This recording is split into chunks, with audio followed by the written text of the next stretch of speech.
This is Standing Watch. And now, Evangelist Norbert Link. Greetings everyone and welcome back to our Standing Watch program. The meeting between Mr. Trump and Mr. Putin took place in Alaska today. Now, the very beginning was already quite interesting.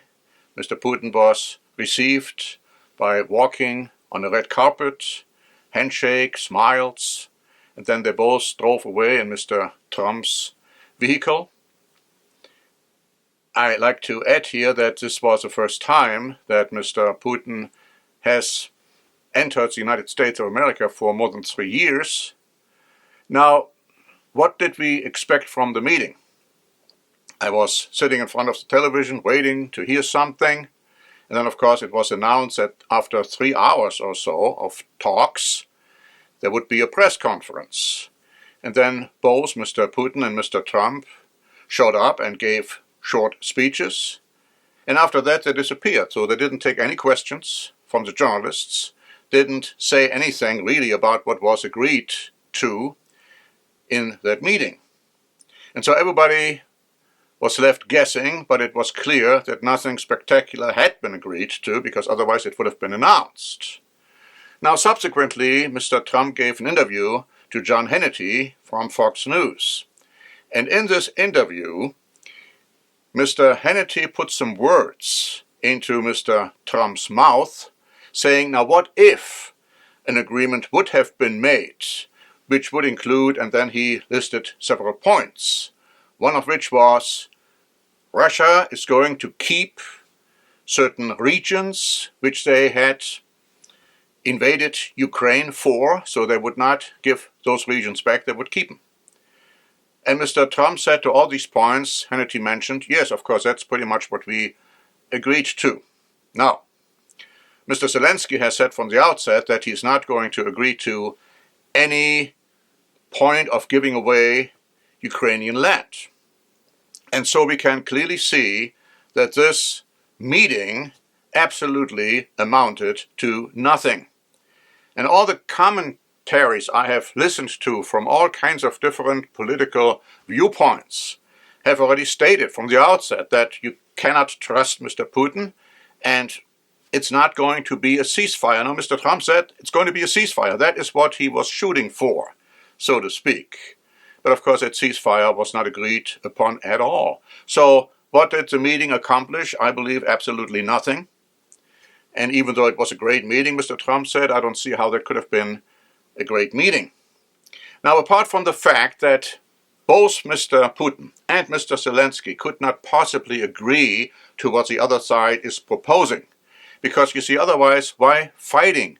Why is this fighting for so many months and years? People dying left and right and center, for what? Because if Ukraine would just say, okay, well, keep the regions which you have occupied, well, there wouldn't have been a need to fight. And the same is true for Russia. Russia saying, okay, well, I'll go back and leave all these regions alone. That couldn't possibly happen. So from that standpoint, the whole thing is dead in the water. And the killing and the fighting is going to continue. Now, the interesting thing is that all of that is irrelevant, as I have told you so many times before, in light of the fact that the Bible is telling you that ultimately Russia and Ukraine will be together, will be one great power. They will be part of, as the Bible calls it, the kings of the East. That would also include China. It would include India. It might include Pakistan. It might include North Korea. It might include Japan even. All these will be together and they will be hostile towards Europe. Now, how can this come about? We might speculate. We might speculate insofar as to say, well, America will not continue to support Ukraine. J.D. Vance has already said, the time where we are giving money to Ukraine is over. When Hannity asked Donald Trump what you would recommend Zelensky to do, he said, well, he should agree to that deal. Now, Zelensky is not going to agree to it. So as I'm saying, the point is that ultimately, if America withdraws, Europe is not going to be able to support Ukraine on their own, so they may have to grudgingly step back. How is Ukraine going to respond to that? They are not going to like that. They are going to hate Europe for that. And they will ultimately turn over their powers and their land and everything to Russia and become this big, huge power bloc. Ukraine did something similar in World War II. Originally they were supporting Germany, but then later they switched sides and began to support Russia. You see, the Europeans have been saying, well, if we did that, if we would allow Russia to keep those regions, we would reward Russia for what they have done in invading Ukraine. And then the retort is, yeah, but Ukraine provoked Russia to do it, and the Europeans provoked Russia to do it, and NATO provoked Russia to do it. Well, since when is provocation justification for an invasion? With the same rationale, you might say, well, Hitler did what was right, because after all, he was provoked by Stalin, and so he invaded Russia before Stalin could invade Germany. Would be the same kind of rationale. Would you actually make that argument? See, why then are you making the argument now in favor of Putin? The Bible tells us that ultimately a war will take place between Europe and the kings of the East.